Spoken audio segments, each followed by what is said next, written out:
You're standing in front of a dog you might take home, and clipped to the front of the kennel is a card. It has a name, an age, and a breed. And in your head, that one word husky, lab, pit mix has already told you a story about who this dog is, what they'll be like, what you're signing up for.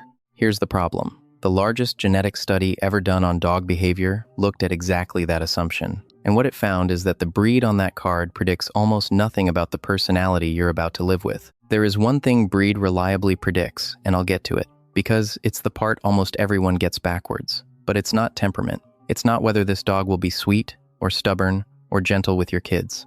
Before you adopt any dog, you need to understand what a breed actually is and what it can't tell you. Because getting this wrong is how people end up disappointed in a perfectly good dog. And this isn't just trivia. Walk through almost any shelter and you'll meet dogs who are there because they didn't match a word. The easygoing breed that turned out to need 2 hours of running a day. The dangerous breed that turned out to be a marshmallow nobody gave a chance. When we treat the label as a promise, the dog is the one who pays for it the day the promise breaks. So it's worth getting right before, not after. Start with where breeds even come from, because it's not what it feels like. It feels like breeds are ancient, fixed categories, almost like separate species. They're not. The modern system of dog breeds closed stud books, purebred registries. The whole idea of pure is only about 150 years old. Britain's Kennel Club was founded in 1873. Its first stud book, a year later, listed 40 breeds. Before that, dogs weren't bred to match a written standard. They were bred for jobs. A dog was a herder, or a guardian, or a ratter, because of what it did, not because of a pedigree on paper.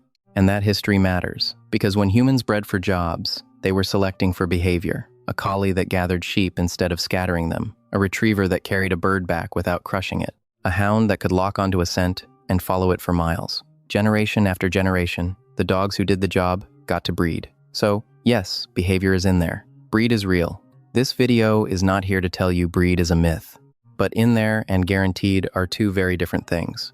In 2022, a team led by Kathleen Morrill published a study in the journal Science. The title alone tells you where it landed. Ancestry-inclusive dog genomics challenges popular breed stereotypes. And this was not a small survey. They collected owner reports on 18,385 dogs purebred and mixed through a citizen science project called Darwin's Ark. And they sequenced the DNA of more than 2,000 of them.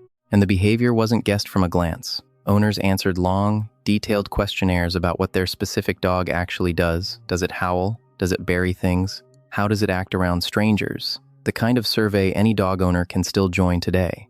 Thousands of real dogs, described by the people who live with them. Then they asked one clean question.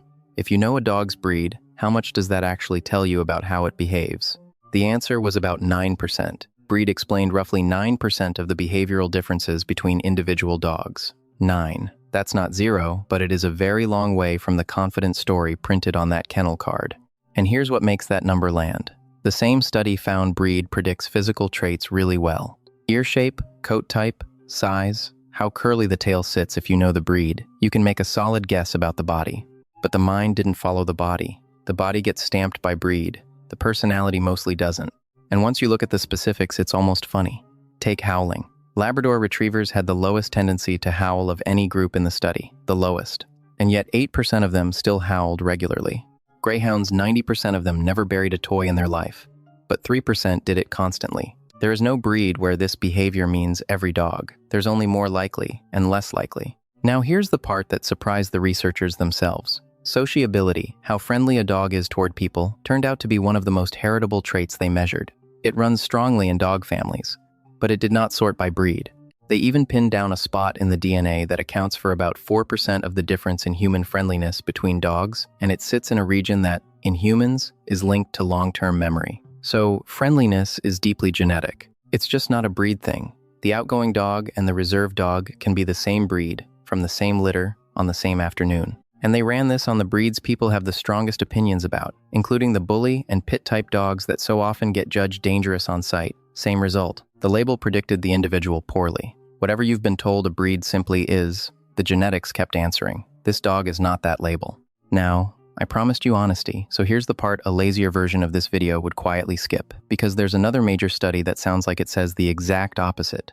In 2019, a team, including James Serpell and Evan MacLean, published work in the Proceedings of the Royal Society. They looked at over 14,000 dogs, across 101 breeds and asked how heritable behavior is. Their answer was big, on average, around 50%. Traits like trainability, chasing drive, stranger-directed aggression, roughly half the differences came down to genes. So which is it, 9% or 50%? Both.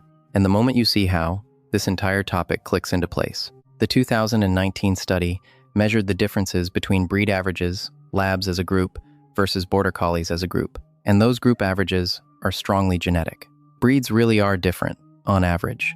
The 2022 study measured something else entirely. If you know one dog's breed, how well can you predict that one dog? And that's where it collapses to 9%, because the spread inside every single breed is enormous.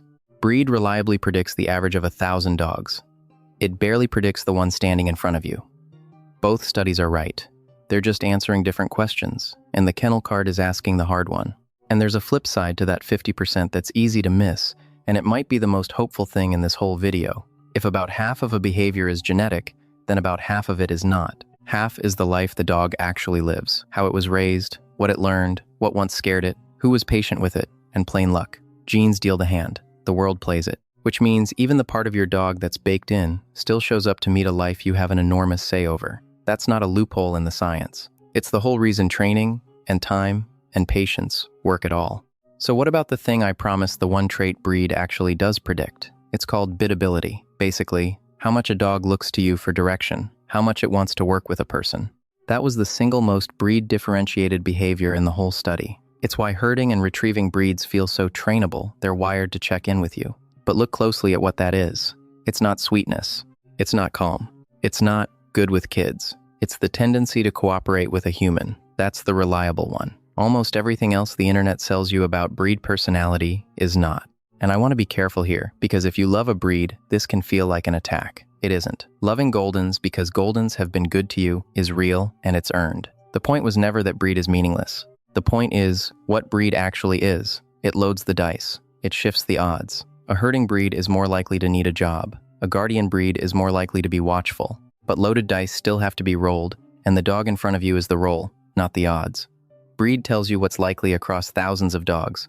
It cannot tell you who this one is. So, before you adopt, here's what to actually do with all of this.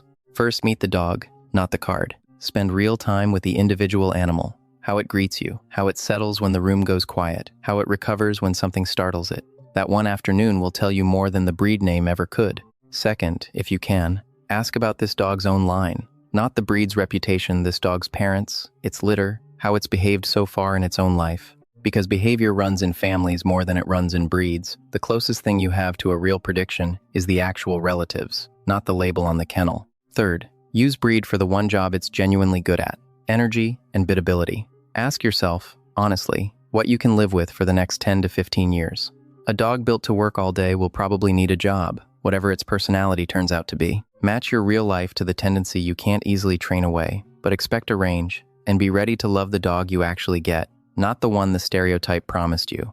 So go back to that kennel, that card, that one word that told you a whole story before you'd even knelt down. It's not exactly lying to you, it's just a rumor, a tendency, printed like a verdict. The real dog is the one watching you through the bars right now, and the only way to ever know that dog is to meet that dog. Breed is a tendency. It was never a destiny.